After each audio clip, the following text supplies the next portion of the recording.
If you've just joined us, where have you been, man? You're late to the party. It is, of course, Jay Frisch and Friends right here at Pyro Radio. And our second guest is joining us right now on the phone line. Do you know what? Already I am jealous because I just checked in with him and asked him if everything was cool. And he's like, I'm in a good place. My wife has bought me a drink. I'm relaxed. Wow, the guy is living life right now. Man like SHAO DOW, what's happening, bro? Yo, how you doing, Jay Fresh? I'm good, man. You're just making me jealous out there. I feel like you're weighted on hand and I feel like someone's feeding you grapes and like fanning you so you don't get too hot. I mean, is this married life? Is this what I've got to look forward to one day? No, not at all. Let me not give the wrong impression. Married life is definitely a partnership. You got to feed your woman grapes sometimes as well, you know. Yes. If you want the grapes, you have to feed the grapes. Yes, give and take. That's what it's all about, man. Oh, Ricky, well, it's great to have you here on the show, man. It's been like a little while, but firstly, away from music, congratulations. Married man, how's married life treating you? Yeah, I mean, I'm enjoying it. Although I must say, as soon as you put a ring on, as a man, as soon as you put a ring on your finger, women start coming out the woodwork like, hey, oh, you commit. So you're like, no, I'm just gonna run and hide. Yeah. So just for some advanced game for any single guys, just pretend that you're married, and then that might work for you. I don't know. Okay. This is all interesting. As a man who never attracts any women, do you know what I mean? This is all new information to me. But thank you, SHAO. It's all good, bruv. But I'm glad that life, life outside of music is moving nicely for you, which is really positive. But let's jump straight in there. I know you've got a lot that you've been working on, some nice announcements you've made recently as well. But as an artist, as long as I've known you, and that's been a very long time now, but we're both still young men, of course.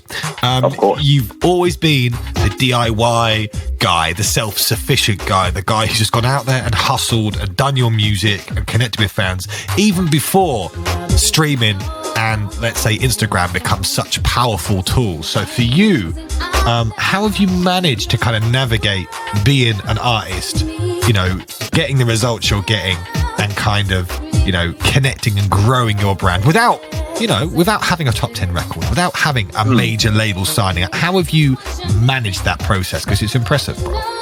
Thank you very much. I always say and I do a lot of mentoring for aspiring artists at the moment. It's something I really love to do because it's something I never got on my way up. And the one thing I say to anybody is, it's not just about listeners. It's about turning those listeners into genuine fans and supporters. And I think the way to do that, and the only way to do that, is to make a connection with the people that transcends the music. You've got some nice music. Yeah, it sounds good and everything like that. But what else?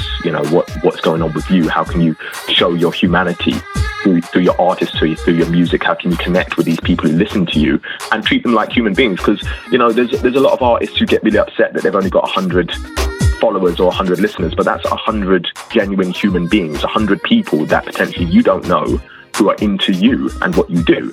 So you start off by, in my opinion anyway, you start off by connecting with those 100 people, as many of those people as you can, finding out who they are, what it is about them that makes them enjoy your music, what it is about your music that attracts them, and then you start looking for those same archetypes in other people, and you just build that core fan base. And I think if you can get 1,000 genuine people who are really into what you do, and they're willing to spend anything more than £50 a year on you, you've done pretty well for finances for the year. 100%, man. And this is really interesting, the concept of like super fans. Yeah. And this is something that I think is relevant for anyone listening right now who's an artist or getting in the game or trying to develop their game. And like there seems to be, and there always will be, an emphasis on the large amount of numbers or streams or followers people can generate, which is fantastic. But do you know what? If you have 10,000 followers, let's say, but they don't come to your shows, they don't buy your merch, they don't stream your records, that's great, but that's just a number. Whereas if you have, like you said, 100 fans, let's say, but they all come to your show, they all buy your merch, they all buy your hard copy CD album because they want something tangible, they all stream your record and album on repeat. It's not about making money out of fans, but the money those super fans, as we say, can generate can actually put you in a far stronger position than you would ever know. So So that is very interesting, man. What is the best way to kind of interact and engage with your existing fans and new fans? What the kind of do's and don'ts? Well, the funny thing is, over this pandemic, I've had to learn a lot of new things, as I'm sure anybody has. And I've always been a very in real life sort of guy. So being forced to interact with people and find new ways to interact with people purely online has been different. And it's definitely been a challenge, but it's a challenge that I've enjoyed. And I think that regardless of what you do, it's always got to be authentic. It's always got to be you presenting yourself in an authentic way. If I started coming online and chatting about football and set pieces and all sorts, people would very quickly realise I have no clue what I'm talking about. If I started releasing football songs for the I was about to say the World Cup. You see, this is how much I know about football. For the Euros, yes, bro. I think people would turn around and be like, "Nah, Shao, nah, allow it." Do you know what I mean? Because I'm just not a football guy, and so I stay in my lane. I know what I'm doing, and I interact with my fans within the remit of what I'm about. So if you want to talk anime, manga, gaming, that kind of stuff, you can come on my Twitter and I'm there cussing about something or other all day. And I think that just being able to extend your interests and your natural your natural personality into your social media. So it's not all just promote. Hey, look at my new single. Hey, look at my new music video. Hey, buy this, buy that, buy that. It's just genuine, like, hey, let's connect, let's talk, let's enjoy ourselves here. And then when you do have something to promote, hopefully people will actually like you enough as an artist and as a person that they'll want to get on board and that they'll want to support. And I think that is the genuine way to do it. There are, of course, other ways to do it, faster ways, more effective ways, probably. But for an independent artist and for my own sanity and to be able to sleep at night comfortably, that's the way I recommend. SHAODOJO joining us here on Pyro today is our second guest on the show on the phone line. Earlier on, we had DJ Rach K, who's heavy DJ in the clubs doing her thing, and we had a good catch up about getting back in the swing of things. Now clubs are open, Freedom Day has been and gone. From your point of view, of course, I bet you cannot wait to touch that stage. So how are your feelings? Are you excited, anxious, somewhere in between? How are your feelings about getting back on the stage? Because you do have a tour on the way very soon. Yeah, I'm beyond excited. I didn't even think that I would be touching a stage this soon. I'm part of the Revive Live campaign with the Music Venue Trust and the National Lottery. So, as the name suggests, it's all about reviving live, and I'm going to be doing a 9-day tour around the UK, hitting, let me try and get this right, so Norwich, Brighton, Chelmsford, Southampton, Winchester, London, Bristol, Birmingham, Manchester. Whew. And and it's exciting because I live for live. I exist on stage. It's where you can really experience my music. It's where you get the full SHAODO experience. That's why I've called the tour Enter the SHAODOJO, because you are walking into my world and you are going to get an experience that you wouldn't get just via Spotify or Apple Music or whatever, So, I'm excited to see people again. I'm excited to look out into the crowd. I'm excited to listen to live music, and I think there's a lot of people who are. We've been cooped up for a long time, and I think that we all deserve this and we all need this. So, of course there's a bit of apprehension, but I think that as long as you're careful, as long as you look after yourself, I don't really see there being a problem. We've got to get back to real life one way or another. We can't just keep staying in the house and hiding and being afraid of our fellow human beings. But, even just hearing your response there, like the energy, the excitement is coming through like so clearly about, very much performing, interacting, being up there, doing your thing is very much a part of who you are. It's a lot more than just, part of being an artist, as it were.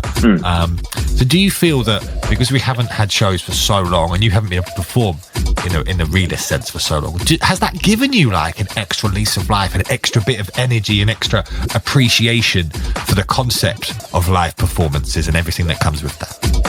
I think I got a full appreciation for live performances the minute I had to start doing live stream performances. I'm performing to a camera. I know there's people watching, but I don't know who's watching. I can't see them. I can't get that real life feedback. Of course, I bring the energy still, but in my head, I'm like, this is a bit dead. It's just not the same thing. And if my existence as an artist for the rest of my career was me performing online, doing live streams, I think I would probably just start fading off into the background and just make my music and not really perform, because it's just not me. It's not me. The live experience, there's nothing like it, and long may it live and long may it continue. It needs to be I think, for me anyway, it's a big part of who I am as an artist, and I think it's a big part of how I interact with my fans and how I give them thanks for the support. There may be some people listening in who maybe have started writing bars and started kind of making records over lockdown, but haven't yet had the chance to ever touch that stage. There may be artists who were doing some shows, but at the start of their career, obviously best part of a 2-year break, now they've got to start getting on the stage. So I'd love to know from you some kind of advice, some kind of do's or don'ts about, kind of securing those performances, how to get those bookings, and also how to approach that in the kind of new normal, how to do those performances. What are the good things to consider? I was actually mentoring a student just last week and helping them plan their very first live show. And the thing was, he had approached me and said, I got approached by this promoter and he wants to put me on at a venue. I'm not going to mention any names, primarily because I can't remember the names anyway, but wants to put me on at a venue. But he said that I've got to sell X amount of tickets in advance and then I'll get £2 per ticket. And so I ran through the maths with him and I was like, okay, well, realistically, if you sell all these tickets, you'd probably make like 50 quid. And he's selling the tickets for something like £8 to £10. So if you could sell £8 to £10 tickets and get 50 tickets sold, and, if you could do that yourself, then you might as well put the show on yourself. You might as well book out a 100 capacity venue and put the show on yourself. Not only would you make more money, but you'd learn a lot more as well. Yes, there's some initial risk, but I think if you can do that on behalf of another promoter and they're paying you such a small amount, you probably should just do it yourself. So now, I'm not saying that for everybody. I think that artists first and foremost need to put in their 10,000 hours. They need to get on stage. They need to do the rubbish shows. They need to get paid the small amounts of money, so on and so forth, and get the experience more than anything else. In the beginning, I believe you get paid in experience before you get paid in money. But at the point where you can confidently say, I can rock any show, I can bring people out to the show, I know exactly what I'm doing, that's when it switches to, yes, I deserve to be paid a fair rate for my work, for what I do, because I put in the time. But in the initial stages, I think you just have to, it depends on where you live as well. If you're in London, then you're very spoilt for choice. But if you're not, then you just attend any shows that come up that are in the genre that you're looking for. You shake some hands, you meet the promoters, you meet the security, you meet the acts, and you start building up contacts, because this music game is very much about who you know.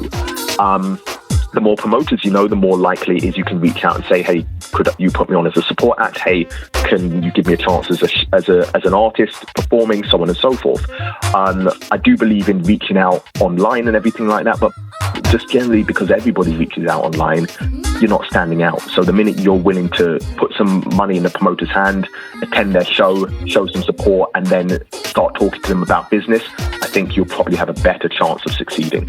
But as well as the show side of things, I know you've got some brand new music coming out relatively soon as well. What can we expect for you music-wise in the near future, man?